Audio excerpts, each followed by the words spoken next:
Good evening everyone. আজকে আমরা blood banking সাবজেক্টের একটি গুরুত্বপূর্ণ টপিক নিয়ে আলোচনা করব, donor selection and rejection criteria. তো তোমরা দেখতে পাচ্ছ বোর্ডের মধ্যে কিছু গুরুত্বপূর্ণ পয়েন্ট আমি লিখে রেখেছি, তো সেগুলো নিয়েই আলোচনা করব। তো প্রথমে আমরা আসবো ডোনার সিলেকশন পয়েন্টে।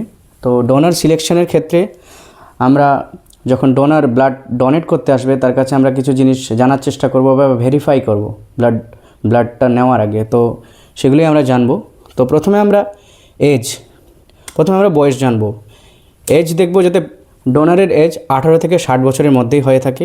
Haemoglobin not less than 12.5 gram per DL. Haemoglobin যাতে 12.5 গ্রাম পার ডেসিলিটারের কম না হয়ে থাকে। যদি খুব বেশি কম হয়ে থাকে তাহলে আমরা সেই ডোনারকে রিজেক্ট করব। পরের পয়েন্ট পালস সাধারণত আমাদের 80 থেকে 100 প্রতি মিনিটে হতে হবে উইথ নো ইরেগুলেশনস। পরের পয়েন্টে blood pressure, systolic blood pressure যাতে 100 থেকে 180 মিলিমিটার এইচজির মধ্যে হয় এবং ডায়াস্টোলিক ব্লাড প্রেশার 50 থেকে 100 মিলিমিটার এইচজির মধ্যে হয়ে থাকে। নর্মাল বডি টেম্পারেচার থাকতে হবে ডোনারের এবং body weight not less than 45 KG for 350 ml of blood collection and not less than 50 KG for 450 ml of blood collection. তো এই জায়গা থেকে আমরা সবসময় এমসিকিউ বিভিন্ন পরীক্ষা বা ইন্টারভিউতে দেখে থাকি, ইন্টারভিউতে কোশ্চেন করা হয়। তো এটা খুব গুরুত্বপূর্ণ একটা পয়েন্ট, বডি ওয়েট। তো পরের পয়েন্টে আমরা চলে আসবো হেলথ কন্ডিশন।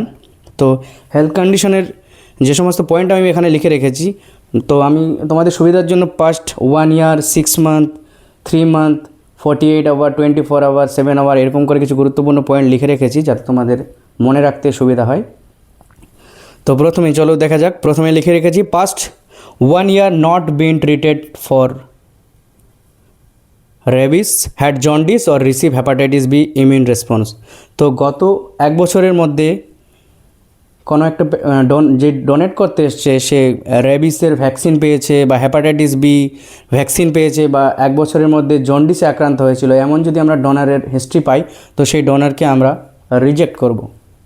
তো পরের point past 6 months, a tattoo, a ear or skin apuncture, receive blood or blood products or major surgery। এই সমস্ত কমপ্লিকেশনগুলি আমরা যদি দেখতে পাই কোনো ডোনারের গত 6 মাসের মধ্যে, তো সেই ডোনারকেও আমরা রিজেক্ট করব। পরের পয়েন্টে চলে আসি past 3 months, donated blood or treated for malaria.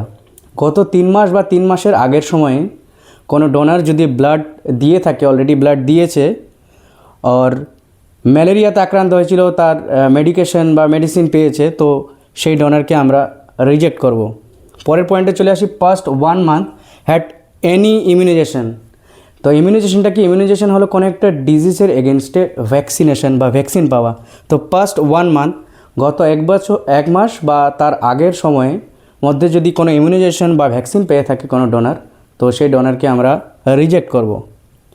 Past 48 hours taken antibiotics.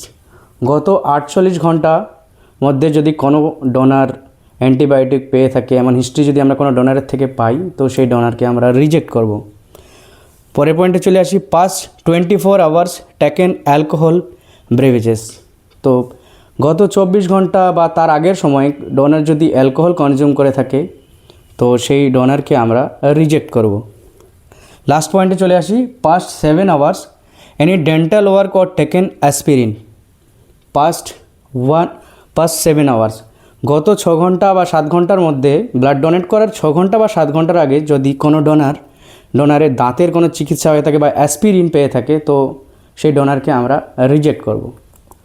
এবার অ্যাট প্রেজেন্ট ডোনার ব্লাড দিতে এসছে, তার কাছে আমরা কাউন্সেলিংয়ের সময় যদি এমন কিছু জানতে পারি যে তার কাশি রয়েছে বা তার জ্বর বা কোনো যদি মহিলা আসে ব্লাড ডোনেট করতে, বা জানতে পারি তিনি প্রেগনেন্ট বা ডায়াবেটিস রয়েছে, ক্যান্সার, ব্লাড ক্লটিং কিছু প্রবলেম রয়েছে, এমন কিছু যদি আমরা হিস্ট্রি ডোনারের কাছে জানতে পারি ব্লাড ডোনেট করার আগে, তো সেই ডোনারকে আমরা রিজেক্ট করব।